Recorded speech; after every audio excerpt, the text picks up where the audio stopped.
법률 서비스를 받아야 될 국민 입장에서는 굉장히 복잡해진 거고요. 이걸로 인해서 국민들이 실제로 피해보는 것은 너무 직접적이고요.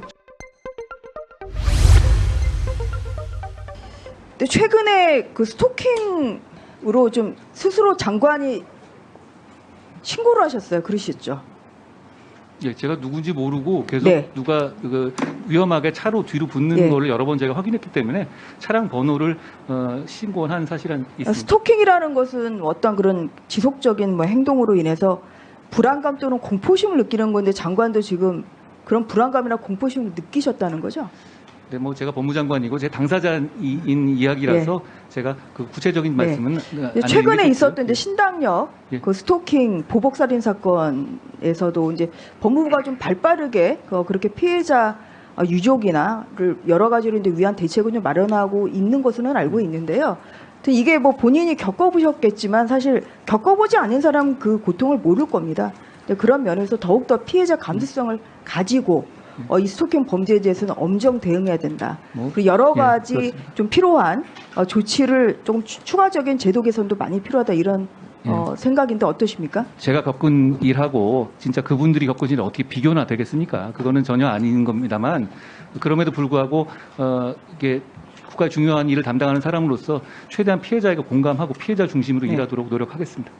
그 지난 9월 27일에 이제 검수완박법 관련한 이제 헌법재판소 권한제기 심판에 직접 장관이 출석해서 변론을 하셨습니다. 한 5시간 정도 그날 공개 변론이 이루어졌는데요. 저는 그 중에서 정말 가장 이제 문제가 되는 건 물론 그 민영배 의원의 이 이제 안건조정위원회를 무력화시킨 위장 탈당도 굉장히 그것은 뭐 헌정사의 오점이다 이렇게 생각합니다만 국민 전체적인 시각에서 본다면 사실 이 고발인의 이의 신청권을 삭제한 것 저는 이것은 위헌이라고 확신합니다. 왜냐하면 이 지금 표에 앞에 다시 한번 돌려보겠습니다만 이게 지금 법사위를 통과할 때도 이 규정이 없었어요. 그래서 본회의 상정할 때는 이 규정이 없었거든요. 근데 갑자기 민주당에서 이제 수정안을 냈고 여기에 대한 아무런 구체적인 토론도 없이 이루어졌기 때문에 이런 점에서는 굉장히 이 조항이야말로 헌재가 제대로만 판단해 준다면 위헌이 돼야 된다고 생각합니다.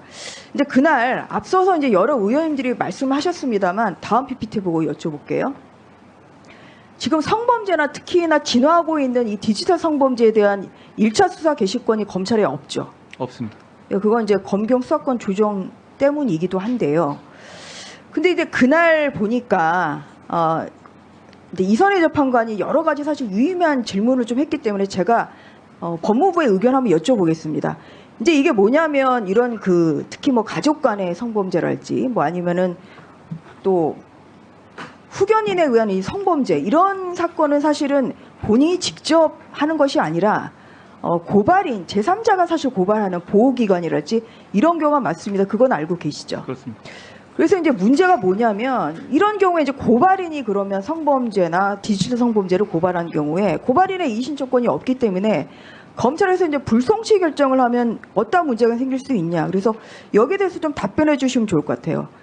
이 지금 검수완박 법안으로 인해서 이러한 성행위, 성범죄 관련한 검사의 피해자 보호에 관한 조치나 친권 상실 청구, 후견인 변경 결정 청구를 이게 원활하게 하는 것이냐 어렵게 하는 것이냐.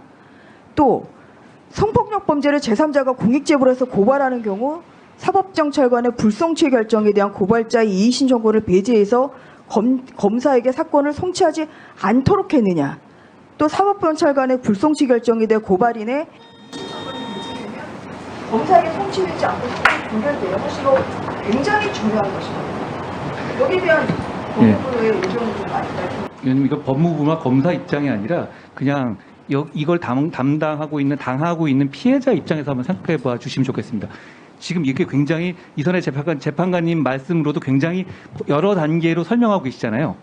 그럼 이거는 위원님이나 저 같은 법률 전문가 보면 이게 어떤 걸 의미하는 걸 알 수는 있습니다만 일반적인 국민 피해자 입장에서는 굉장히 상황이 복잡해진 겁니다.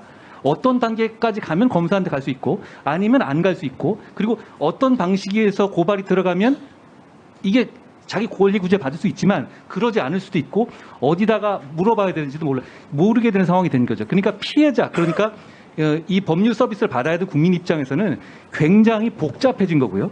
복잡해지면 권리 구제 포기하게 되지 않습니까?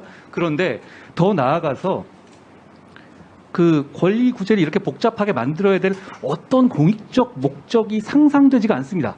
이걸 왜 그래? 아까 말씀하신 것처럼 고발인의 이의신청을 뺀 게 갑자기 들어갔다고 하지 않았습니까? 이걸 왜 빼야 하는지.